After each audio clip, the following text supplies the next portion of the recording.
News 18 लोकमतच्या Ganpati बाप्पाच्या मंडपात आपल्या सगळ्यांचं स्वागत. आपल्या सोबत आहेत ठाण्याचे शिवसेनेचे खासदार नरेशजी म्हस्के, जे गेल्या काही काळापासून लोकसभेत अतिशय आक्रमकपणे शिवसेनेची बाजू मांडताना दिसतात.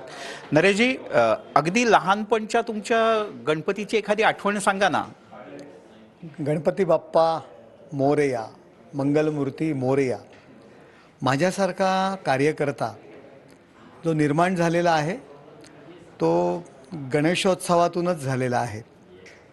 लहानपणी गणपतीचं डेकोरेशन करणं, सत्यनारायणाची पूजा असेल तेव्हा प्रसाद वाटणं, तीर्थप्रसाद वाटणं हे माझं आवडतं काम. आणि थोडा मोठा झाल्यानंतर डेकोरेशन करणं. स्थानिक मंडळामध्ये मला आठवतं आहे की मी 9वी 10वीला असेल आणि धर्मवीर आनंदिके साहेब त्या ठिकाणी गणेशाचं दर्शन घेण्याकरता आले.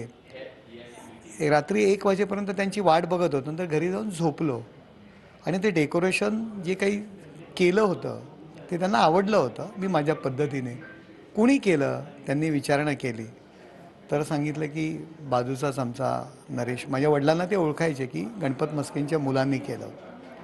अरे त्याला बोलवा. तो बोलले वाट बघत होता. तो झोपला नाही. बोलले मला उठवून आणलं, पाठीवरती हात ठेवला आणि अरे हा माझा पुढचा कार्यकर्ता आहे, माझा शिवसैनिक हा बनणार, अशा पद्धतीने माझ्या वडिलांना बोलले. आणि तीच स्फूर्ती आणि तेच प्रोत्साहन मला मिळालं आणि लहानपणापासून शिवसेनेचं काम सुरू केलं. आणि हा जो शिवसेनेचा तीर्थप्रसाद वाटणारा कार्यकर्ता, डेकोरेशन करणारा कार्यकर्ता आता खासदार झाला आहे. याच आठवणी आहेत. लोकसभेमध्ये गेल्या काही काळापासून तुम्ही वक्फच्या पार्लमेंटरी कमिटीवर आहात, तर आत्तापर्यंत तुमच्या अभ्यासात काय काय समोर आलं आहे? कारण शिवसेनेनं गेल्या काही काळात हिंदुत्वाची भूमिका अधिक ठामपणाने, कठोरपणे मांडायला सुरुवात केली. हे बघा, हिंदू हृदय सम्राट शिवसेना प्रमुख माननीय बाळासाहेब ठाकरे यांची भूमिका होती वक्फ बोर्ड बरखास्त व्हायला पाहिजे. ज्याचं जे काही देशाच्या संपत्तीवरती घाला घालणारं हे वक्फ बोर्ड आहे. मी तिथे गेल्यानंतर मला कळलं की जी माणसं संविधान खतरे में आहे, संविधान धोक्यात आहे म्हणून आरडाओरड करत होते या लोकसभेला, हिंदू हृदय सम्राट शिवसेना प्रमुख माननीय बाळासाहेब ठाकरे यांचं आमचं रक्ताचं नातं आहे. त्यांचे विचार घेऊन आम्ही पुढे जातोय. अशी जी मंडळी स्वतःला वारसा सांगतात रक्ताच्या नात्यामुळे, ती मंडळी या देशामध्ये 2 कायदे आणि केवळ मतांसाठी त्या भूमिकेला पाठिंबा देतात. अहो हे काय? या देशामध्ये 2 कायदे असू शकतात? एखादा माणसं सडनली उभा राहतो आणि माझी प्रॉपर्टी आहे म्हणून सांगतो आणि त्याला हायकोर्टात, सुप्रीम कोर्टात जायला परवानगी नाही. या देशामध्ये 2 कायदे कशा करता आहेत? हे चुकीचं आहे. वक्फ बोर्डच्या बिलामध्ये सुधारणा होणं गरजेचं आहे. आणखीन एक राजकीय प्रश्न महत्त्वाचा. काही दिवसात निवडणुकांच्या तारखा येतील. काय चित्र असणार महायुतीचं? कारण महायुतीतला एक खांब कदाचित वेगळा काही विचार करतोय. तुम्ही काही वेगळा विचार करताय? हे बघा, आम्ही शिवसेना भाजप ही नैसर्गिक युती आहे. हिंदू हृदय सम्राट शिवसेना प्रमुख माननीय बाळासाहेब ठाकरे यांनी केलेली युती आहे. महायुती म्हणून तिन्ही पक्ष काम करणार आहेत.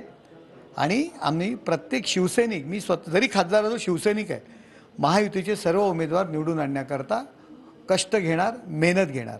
मुख्यमंत्री कोण?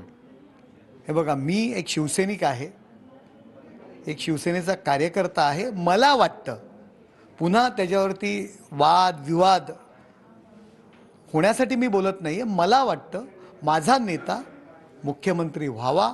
माझे नेते एकनाथ शिंदे साहेब आहेत. मला माझं वैयक्तिक मत आहे माझा नेता मुख्यमंत्री व्हावा. त्यामुळे माझ्या मनातला मुख्यमंत्री एकनाथ शिंदे साहेब. मनसेच्यामुळे मराठी मतांचं विभाजन होईल असं वाटतं? ते शेवटी काही परत एकदा प्रयत्न करणार? कारण तुमचे आणि राज ठाकरे यांचे जुने संबंध आहेत, मैत्रीपूर्ण. राजसाहेब, मी मित्र नाही म्हणणार, माझे मार्गदर्शक आहेत. आयुष्याची सुरुवात मी राजसाहेब यांच्या नेतृत्वाखाली केलेली आहे आणि विद्यार्थी सेनेचा कार्यकर्ता होतो. आजही त्यांचं प्रेम माझ्यावर आहे. त्यांची भूमिका वरिष्ठ नेते यासंबंधी बसतील आणि निर्णय घेतील. जागा वाटपात आत्ता जे एक बातमी समोर येते 107 जागांचा दावा शिवसेना करतायत, तर ठाण्यातली जागा पण शिवसेना लढवणार, ठाणे शहर? ठाणे शहर ही जागा आम्हाला जर लढवायला मिळाली तर नक्कीच आवडेल, कारण शहर हा शिवसेनेचा बालेकिल्ला आहे. काही गोष्टींमुळे तो गेला, परंतु मी अभिमानाने सांगेल की त्या ठाणे शहराचा माझ्या विजयामध्ये फार मोठा वाटा आहे. 48,500चा लीड या ठाणे शहराने त्यांच्या गल्ली बोळात फिरणाऱ्या नरेश मस्केला दिलेला आहे. आणि त्यामुळे आम्हाला जरी जागा आम्हाला मिळाली तर आवडेल. महायुतीचा जो कोणी उमेदवार असेल त्याकरता आम्ही सर्वजण काम करू. शेवटचा प्रश्न, लाडकी बहीण योजनेचं सगळं क्रेडिट मुख्यमंत्री घेत आहेत आणि त्याच्यामुळे अजित पवार नाराज आहेत. अशा मुद्द्यांवरनं महायुतीत मिठाचा खडा पडतोय. मला वाटत नाही अजितदादा नाराज असतील. मुख्यमंत्री आहेत, 2 उपमुख्यमंत्री आहेत. त्या योजनेचं नाव मुख्यमंत्री माझी लाडकी बहीण योजना आहे आणि माननीय मुख्यमंत्री सातत्याने सगळ्यांना बरोबर घेऊन जातात.